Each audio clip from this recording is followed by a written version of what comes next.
Hey folks, Crazy Climber 80 here again. And this time we're going to look at a game called Wonder Momo. And this was created by Namco in 1987. And it is a very early example of a magical girl game that became popular, or magical girl genre that became popular in Japan. And this game was requested by YouTube user Commander QUUHOD. And Commander QUUHOD was a character from an old sci-fi horror movie called Galaxy of Terror. But it's a very cutesy game. I love the premise. The premise is there's this ordinary girl who gets special powers granted to her by various objects she can pick up.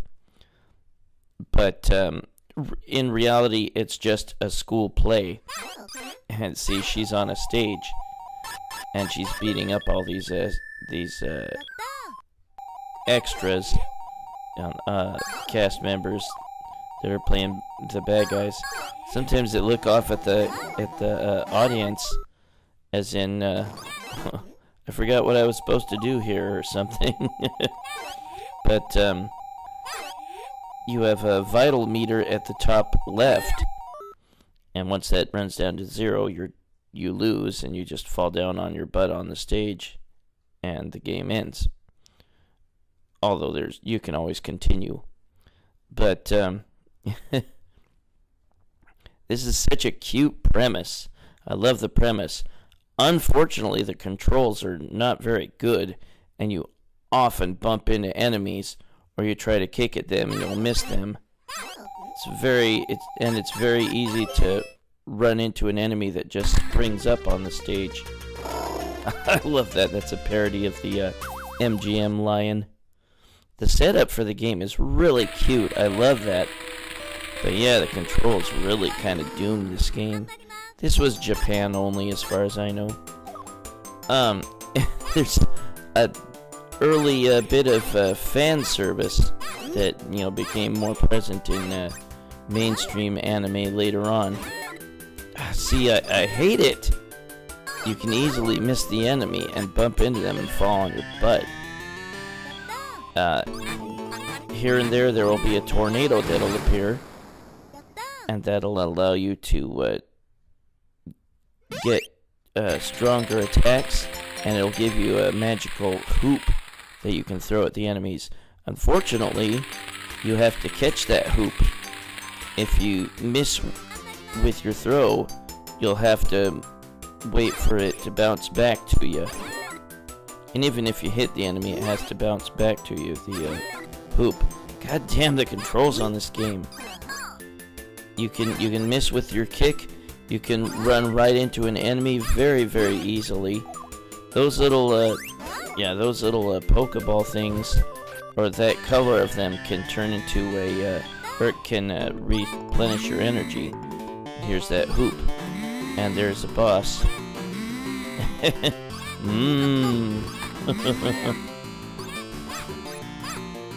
you have to back off and let them. Shit. You have to back off and let them come to you. You hit them enough with the hoop, and you'll destroy them. Later on, there will be multiple bosses on the stage, but each volume has 4 acts, and there are a total of 4 volumes with 4 acts apiece, and then you beat the game. Now, there are giant crystals and little red ninjas that are hopping around that will menace you, but anytime you get the opportunity to pick those power things up, those colored Pokeballs, they'll give you your energy back, or some energy back. And that Wonder Bar is just, you fill that up by beating enemies, I believe. And maybe after a certain amount of enemies are defeated, you'll get the tornado, which will give you the powers and the hoop.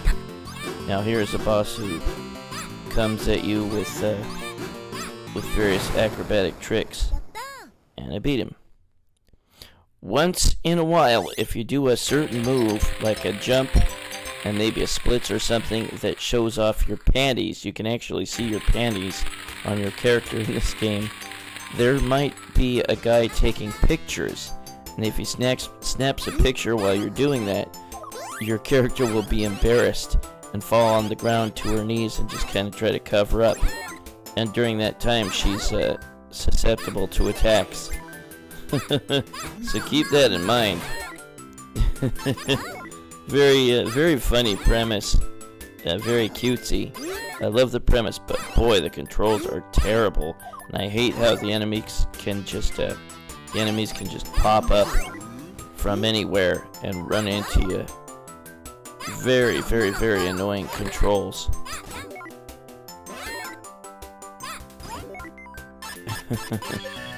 Now, if you move like to the left and then to the right quickly, you might be able to face the audience. Now, this boss is a dinosaur, and if you face the audience, you can press the attack button repeatedly, and you'll spin in place. And that's another way to be able to gain your superpowers that I have now with the hoop. But yeah, move left and right until you face the... Or maybe you just move left and then quickly pull the right and let go. Oh my god, I barely beat him. Oh, and I had a sliver of vitality left. But that's the end of that volume. Yeah, that's right. They call each stage, basically, with 4 acts, a volume. Now this is reminiscent of another Namco game called Tower of Druaga. There's these little plants that kind of resemble some of the enemies in Druaga that will appear. I love that the fodder enemies just kind of sometimes stare at the audience like, did I have a line here or something? Or what was I supposed to do here? Now this time we're in front of a construction site.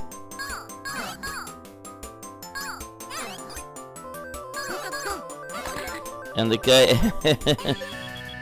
yeah, again, you can sometimes expose your panties a little bit, and if the guy that is taking pictures snaps a picture of you while you're doing that, here's one of the most annoying bosses in the game. I hate this guy. But if the photographer snaps a picture while your panties are showing, you'll fall to your knees and be embarrassed, which makes you prone to attacks. Yeah, I hate that guy. She cries.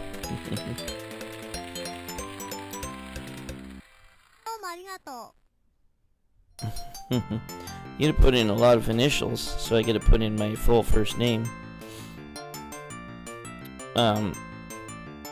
And you can continue, and like I said, there are a total of 4 volumes, as they call them, and 4 acts for each volume.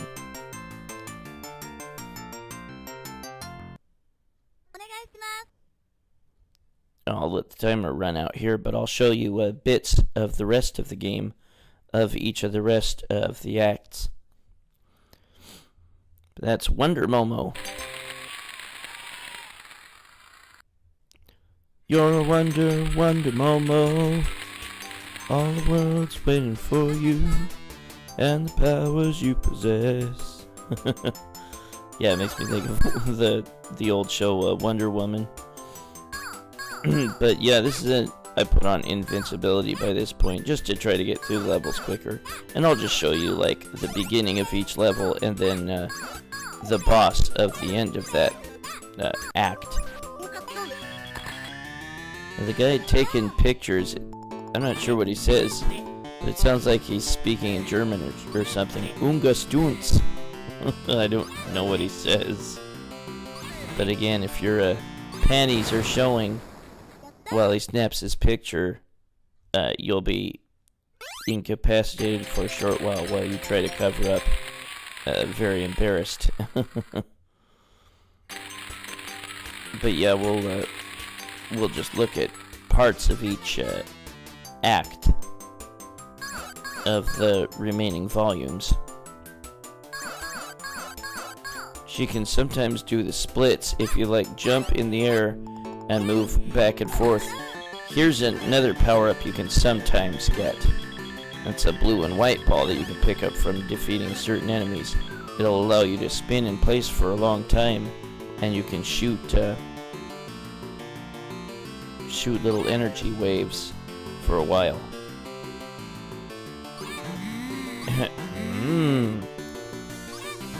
Must be thinking about some yummy food. This golem here.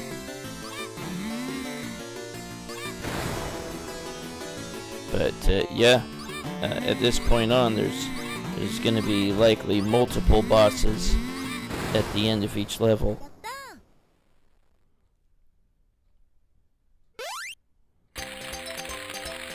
And now we'll look at the next act, the final act of Volume 2. Jungle type setting. But again, if you press like left and then quickly right, or vice versa perhaps, and face the audience, you can just repeatedly attack while you're facing the audience, and you can get the hoop and special powers that way. And that giant plant is the final boss of Volume 2.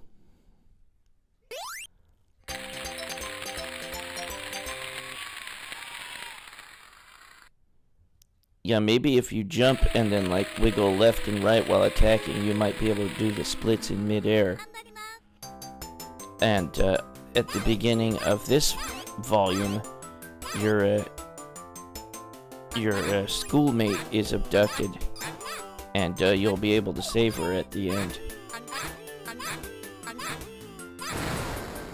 And you have, I think, a couple of those crab-like creatures to face as bosses in this level. Yeah, there's the other one. Little shops in the background and stuff. It is school as well. Unga Stunts.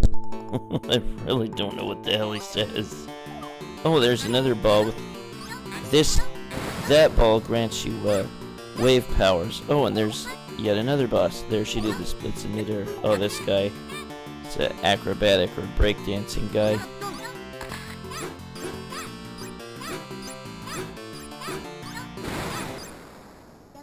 There we go. Once your wonder meter runs out, you can no longer use the powers that you currently have. She's just in a towel there. But yeah, this was only released in Japan as far as I know. This might have been released on a number of Namco classics or Namco museum type of releases in the US, but as far as arcades go, this was only in Japan, I believe. And there we got multiple of those hoppity guys that I hate.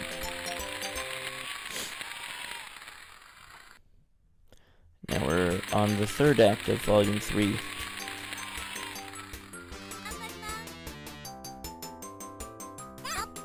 And now we face this sword-wielding girl. She's not the boss. There's a boss later on, I believe.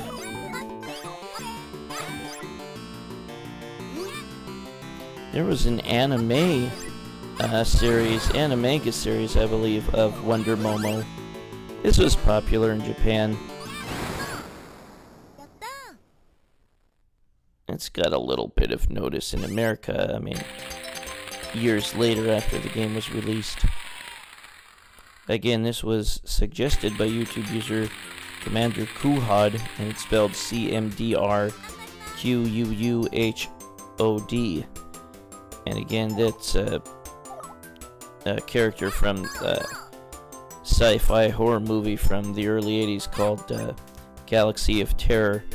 It wasn't particularly great. It's pretty sleazy and gory and scuzzy at times.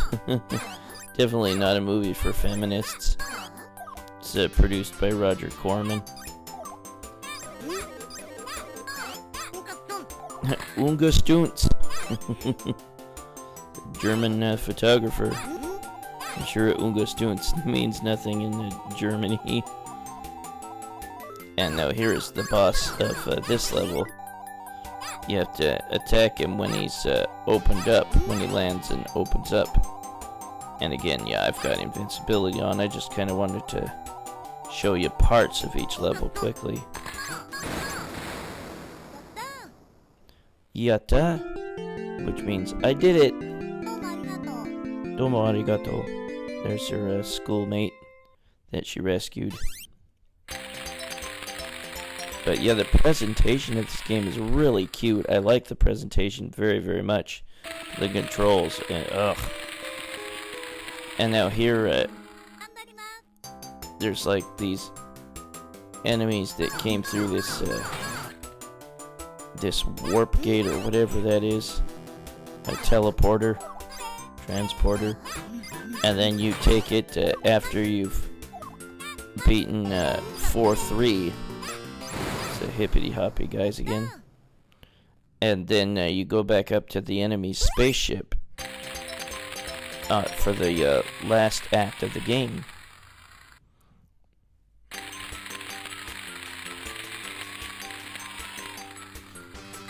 Now we've got this canyon-like backdrop.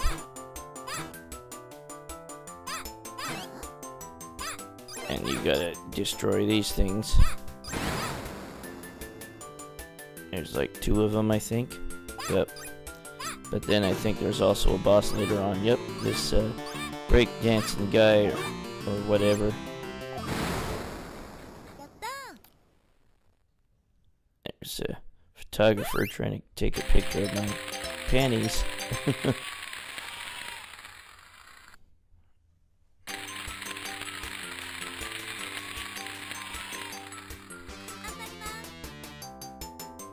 But yeah, this game is so cute. I love the presentation.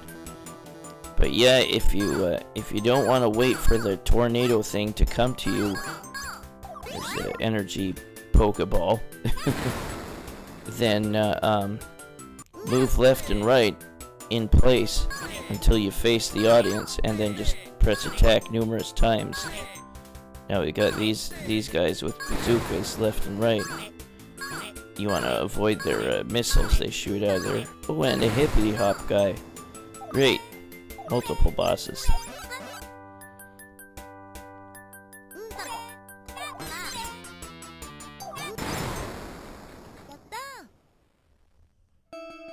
And now I go back in the transporter or whatever it's called to the enemy ship. Yeah, this is an early example of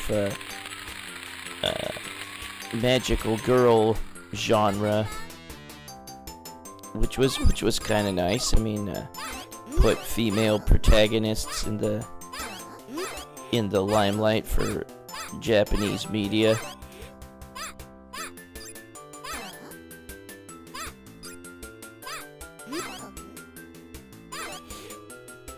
But yeah, we'll scoot forward and yeah, see, there I am powering up on my own to get the superpowers and the hoop. This final boss, this tank, you don't need to attack the tank. You need to attack that brain thing that's flying around, and the tank will be destroyed when you hit the brain enough. See, it's starting to flash. It's just about dead. Dead brain. There we go. The hoop is much more powerful than your regular attacks. So if you can keep from having it bouncing all around, then just keep throwing it at the enemy to cause maximum damage. And here's a curtain call with all the cast members. Such a cute game. It's just a shame that the controls are so bad, and that the enemies can pop up anywhere and knock you on your ass. But that is Wonder Momo by Namco in 1987. Japan only for the arcade version, but there's several home type of versions released in the US, I think. Classics type series. Well, let's again look at how it. See it move left and right until you can face the audience. Quit bugging me, guys. And then you spin in place, and you've got your powers. But that was Wonder Momo by Namco in 1987. A very cute girl power type of game, suggested by YouTube user Commander QUUHOD. This is Crazy Climb Ray saying thanks for watching Wonder Momo by Namco in 1987. I'll see you later with another video. Bye, folks.